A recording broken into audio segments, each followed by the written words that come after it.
Hello, welcome everyone, and welcome to our special Focus 100 Pounder meeting.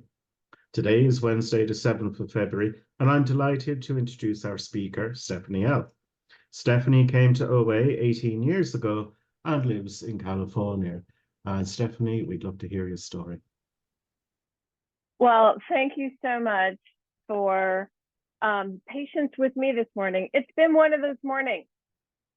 I needed to get up super early so that I could be here stationary at work to join you guys. And our atrium was flooding because we've had a tremendous amount of rains in California. So that kept us up a lot of the night. And then I couldn't sleep and I had 4 alarms set. And then when finally the last alarm went out, I didn't hear it. So I'm a little behind. I want to make an amends to the group. And I also want to say thank you so much for letting me cross the pond and join you today. It is quite an honor. So let me get the numbers. And I do have some pictures too that I can get queued up on my laptop here. Let me get the numbers out of the way. So yeah, I've been in OA for a minute, about 18 years. And I wish that I could say to you, oh, and I've got 18 years of recovery. And unfortunately, that's just not my story. I've had long periods of being recovered, and I've had long periods of relapse. And I'll show you some pictures here. Let me share my screen and start with that. Just a second. Get this off my screen. Okay, let me know if you guys can see that. Looks like you can. So this was, I like to show this picture because this is me recovered, had some time, about 3 years, a little over 3 years. That is my grandson. My first day going back to school to get my bachelor's degree. Changing career, one of the gifts that this recovery has given me. There's my grandson, happy, smiling, can't wait.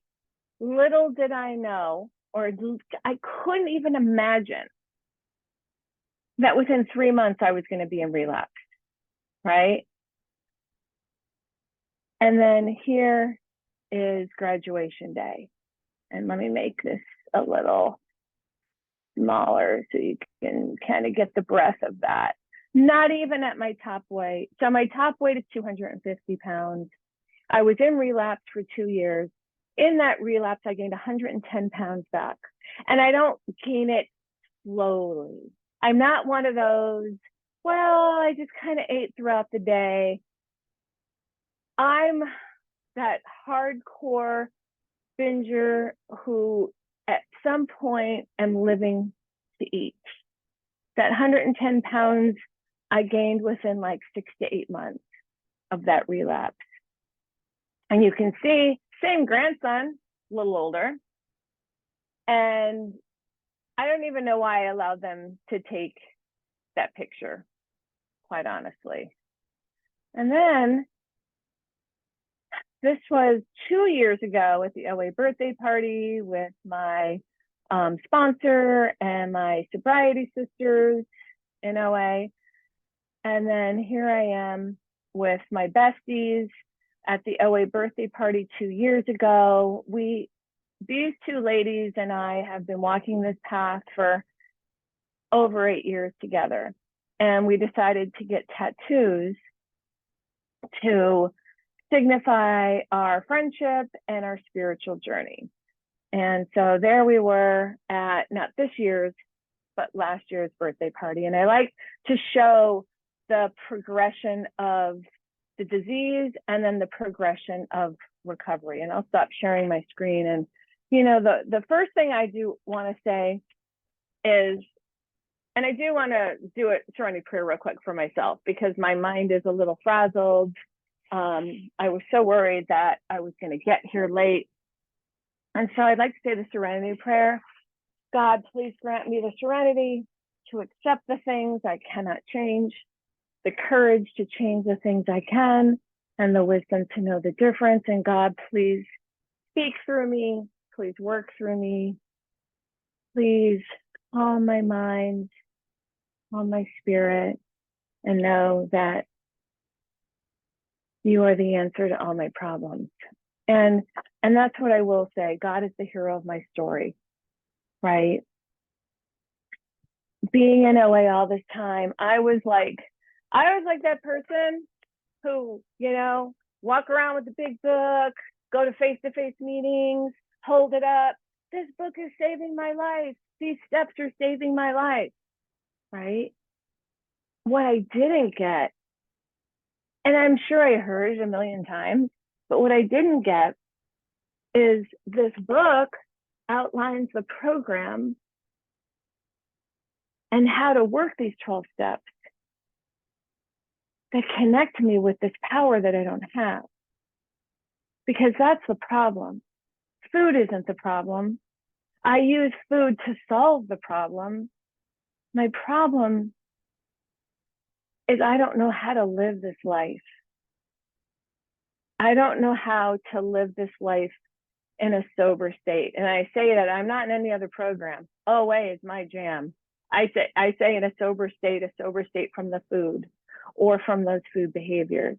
Because at an early age, I always wanted more. Always. Why do I have this disease? I don't know. I think I was born that way because I can't remember a time where I wasn't,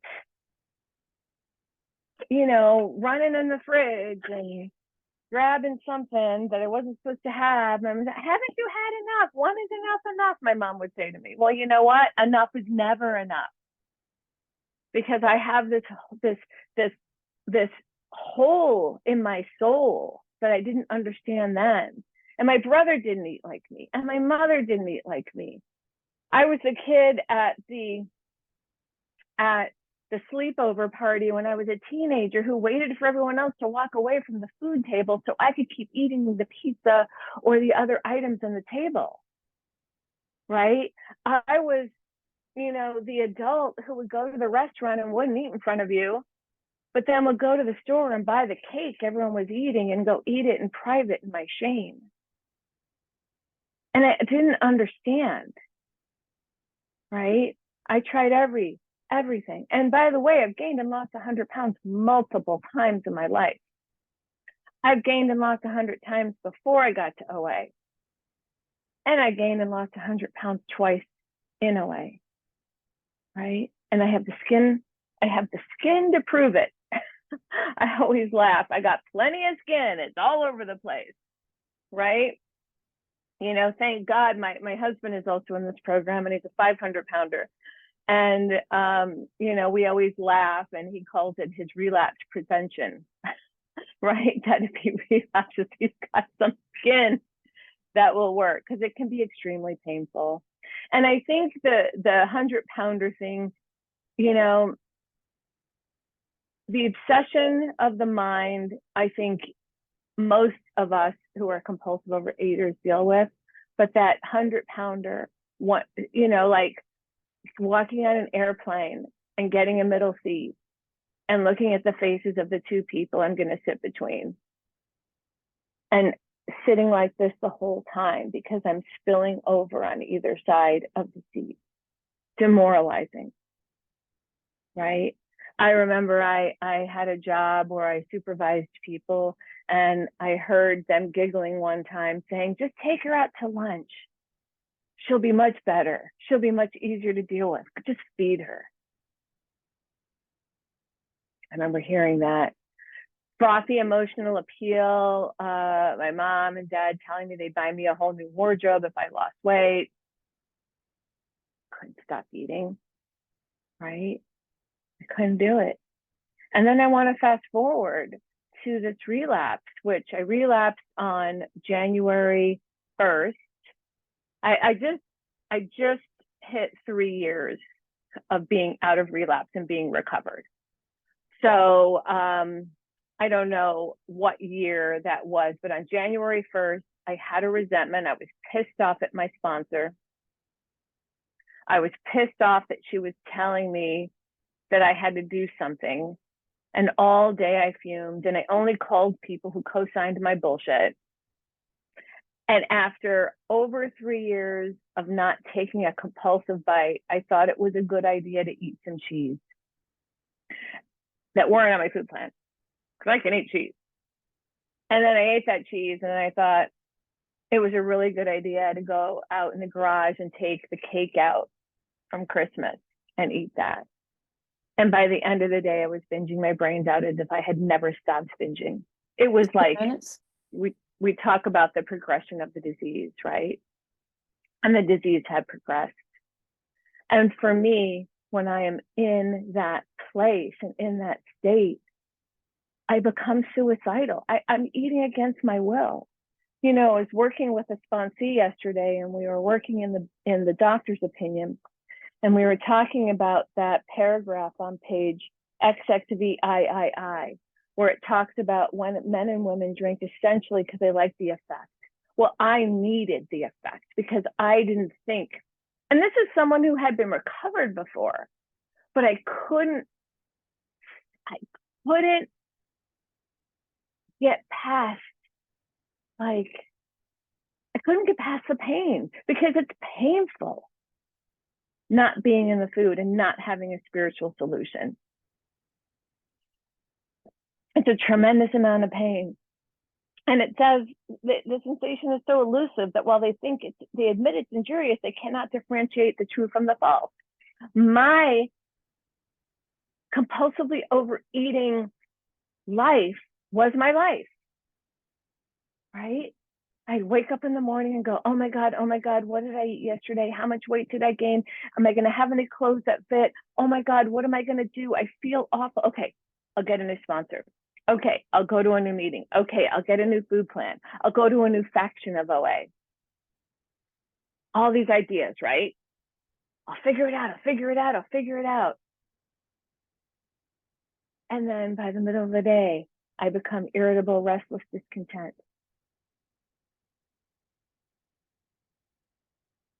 And the lie comes back. You need this. You're going to have an anxiety attack. It's only one day. It's only one bite. You're going to be fine. You'll fix it tomorrow. And then I binge myself to sleep on the couch watching Netflix. You know, go to bed at 3 a.m. and tell my husband I don't want to live like this anymore. Wake him up and say, where's the gun? I want to die. I can't do this anymore. Because I'm literally eating against my will. I'm crying as I'm shoving the food in my mouth.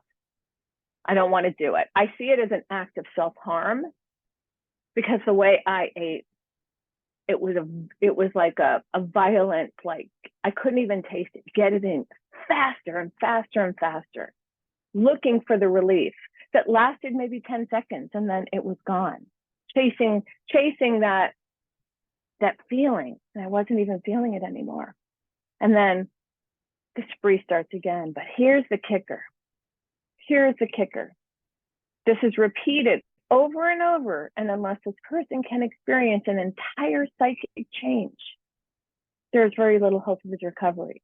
And that entire psychic change is that spiritual experience, that connection with a higher power I call God, this God of my understanding, who has transformed me.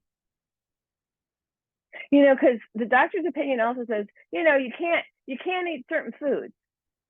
You can't eat certain foods without kicking off the allergy. And that is true. There are certain foods, certain food behaviors.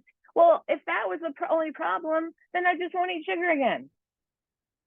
I just won't do X, Y, and Z, and I'm fine. But the bigger problem for me is the obsession of the mind that tells me, even after periods of not having the substance in my body, that I need it, that it is the only thing that is going to make me feel better, that I deserve it. I deserve to rest. It's been a hard day. Can't I just lay down on the couch and potty mouth? I work with teenagers. I'm really bad now. And so they give us hope. They say once a psychic change has occurred, the very same person who seemed doomed, who had so many problems, suddenly finds himself easily able to control his desire for alcohol or for us food. The only effort necessary being that he required a few simple rules. And that means, and now I'll hold up my book and say, that means that I have to be willing to go to any length to work these steps, right? That connect me with this God of my understanding that is solving this problem for me, that fights this problem for me, that is more powerful than the food. It's more powerful than the obsession, right? Because I can't fight it on my own. It's this moment of surrender where I'm out of ideas. I've tried, I can't fix it. There is nothing I can do. And as being 250 pounds in the middle of COVID, barely moving, I huffed and puffed. If I walked down the street, I'd go from the bed to my chair, back to the bed. I could barely do hygiene. Being that weight in my 20s was very different than being that weight in my 50s. The extreme level of physical discomfort. My hips hurt, my back hurt, I was in tremendous physical pain, and all I wanted to do was numb out in the food. And all I wanted to do was not numb out in the food. And so my sponsor always talks about God puts out these search and rescue missions for compulsive overeaters like us. And I needed to be rescued. And I attend the OA birthday party every year, no matter if I am, I never leave OA, but I attend no matter what. And I'll tell you, the year that I was at my top weight, I went to the OA birthday party. It was the last one that we were in person before COVID. And I walked up to people, my friends, people I hadn't seen in a while, and said hi. And they would look at my name tag because they didn't recognize me. These are people I've known for years. And that was incomprehensible demoralization. I mean, oh, Stephanie, and that look in their eye, right? So then fast forward, I'm hopeless. I'm suicidal. I'm hiding from my family. My husband's in this program, couldn't eat in front of him. So I'd go to Starbucks because I could get on their Wi-Fi with my laptop, fill my car with binge foods, and just sit in my car. And it's so funny because little kids who think you can't see me if I can't see you, like a 1-year-old. Well, here I am in the car with Netflix in the car for hours, binging. People are walking by. They're like, and I'm like, you can't see me. You can't see me. I didn't care. I needed the escape. So the OA birthday party's going on. I see something on Facebook. I'm like, all right, whatever. I register for it online. I keep my camera off. I'm binging. There's crumbs all over my laptop. And I hear this woman. And it wasn't just that I heard this woman. I see this woman and her eyes are sparkling. She's wearing lipstick. And she just looks like she's filled with joy. And she's talking about the pitfalls of relapse. But she said something that I am sure I've probably heard before, but when the student is ready, the teacher appears. She said, you can have all the desire in the world and not the needed power. And literally the cookie dropped out of my mouth. It did. I'm not being dramatic. I was like, huh? I'm sure I heard that before, but I heard it in that moment. Because guess what?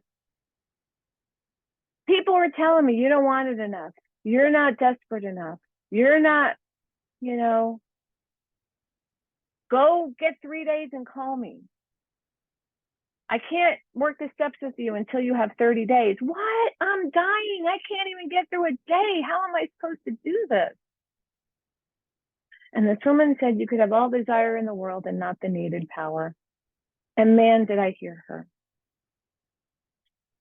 Her eyes were clear, bright red lipstick, had 38 years of continuously being recovered. And so I called her, and she called me back. Whoa, she called me back. And she walked me through what it would take. And she said, are you willing to go to any length? And I said, I am.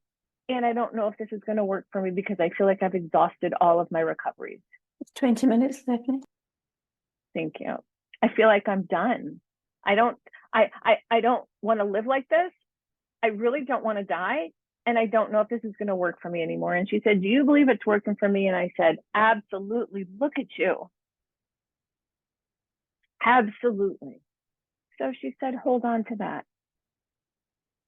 She gave me an assignment. She gave me a list of expectations, which kind of like the bait and switch, they weren't expectations. They were non-negotiable. Here's what willing to go to any length looks like, period.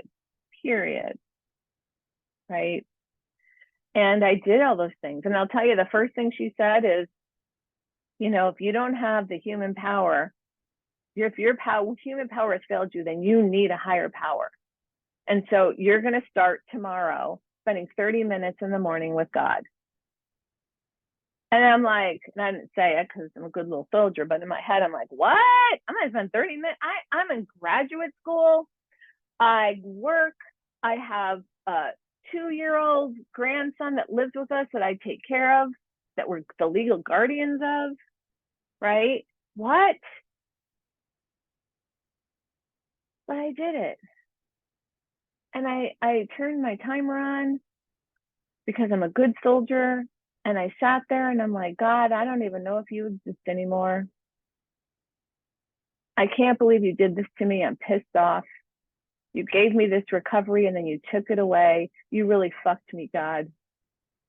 And I'm not okay with it.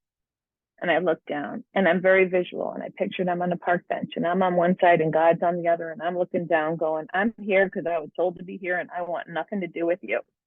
But I can't do this by myself. So I think I'm pretty screwed. And then I did an outreach call later that day and I shared this experience. I'm like, what do you do during this prayer meditation time? And she's like, wow, Stephanie, maybe every day you just picture getting a little bit closer to God. And maybe one day you'll look at God and maybe one day the combo will change. I don't know. And by the way, that first week I could barely sleep because my body was so used to binging myself to sleep every night. I was like this at night. But I didn't want to go back. I was willing to sit through the pain. I was willing to go to any length for what my sponsor outlined for me in the 10th step promises. And so the next day I'm on the park bench, hey, kind of like, hey, sit down, look down, can't look at them. I'm here again. I'm here. And this funny thing happened by the end of the week. I could look, and then we're having a dialogue. And then I start doing two-way prayer where I'm writing a letter to God, God's writing back, and we're starting to sit together. We're starting to work step 2 because we worked steps very quickly. I got through it in 8 weeks, started sponsoring at 9 weeks.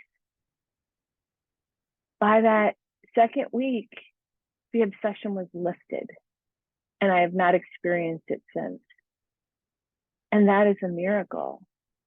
The obsession. How do you go from a despairing, trembling wreck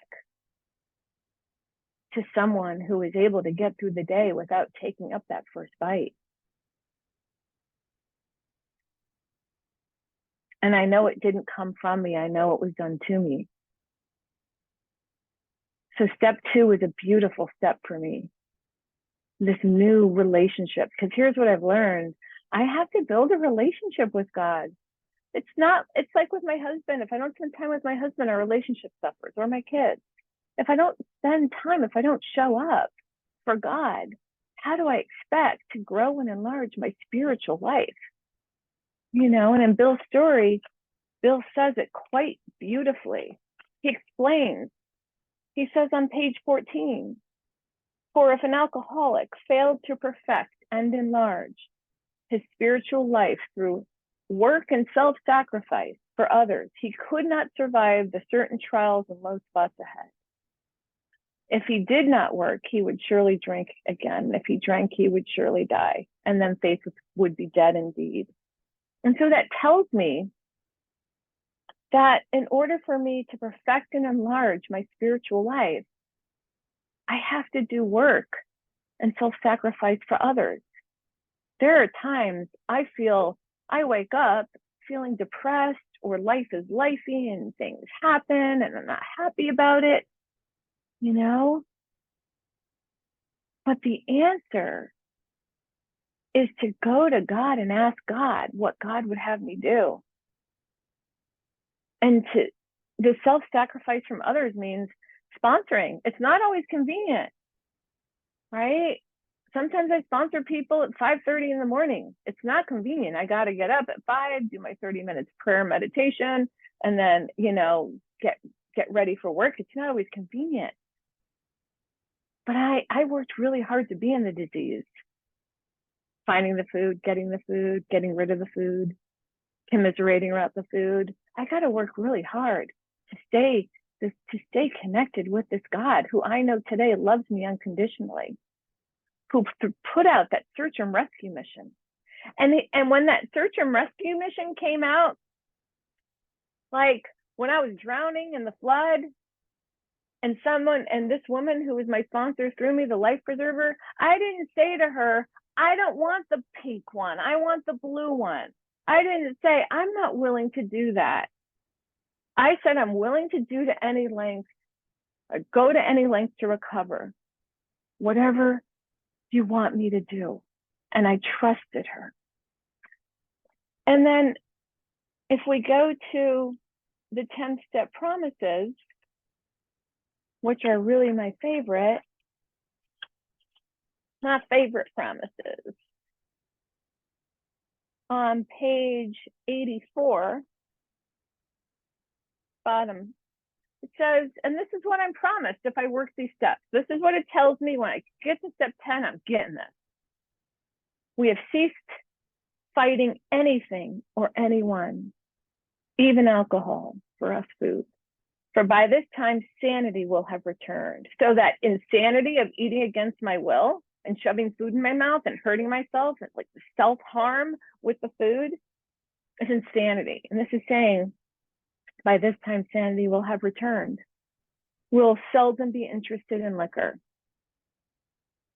I make my grandson this popcorn surprise thing every night. My hands are in this, and my hands are in that, and my hands are in that. And I put it in a bowl, and I'm just like, enjoy, dude, whatever. I don't care. If tempted, we recoil from a hot flame, right? And react sanely and normally. We will find that this has happened automatically. We will see that our new attitude toward liquor has been given us without any thought or effort on our part. It just comes. That's the miracle. If I work these steps, as outlined in this book, that connect me with power, this is what I'm promised. This is the miracle of it. We are not fighting it. Neither are we avoiding temptation. We feel as though we've been placed in a position of neutrality, safe, protected. We haven't even sworn off. Instead, the problem has been removed. It does not exist for us. This is how we react so long as we keep in fit spiritual condition. And I believe today that I never have to compulsively overeat again, because it gives me very clear instructions. I've worked through all 12 steps. Today, I do 10 steps throughout the day.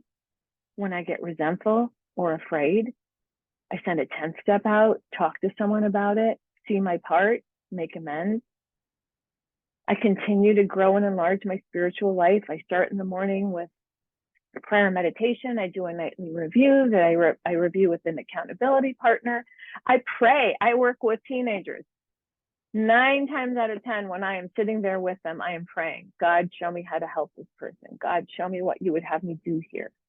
Do you want me just to sit? Do you want me to say something? What up, God? What do you want me to do? Right?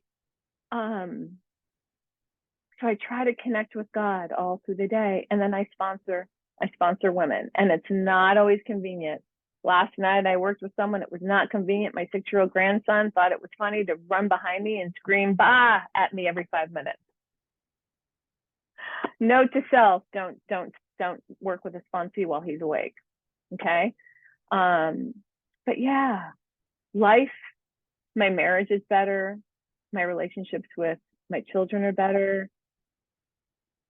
Life is good. And that miracle is available to everyone here. Thank you for letting me share.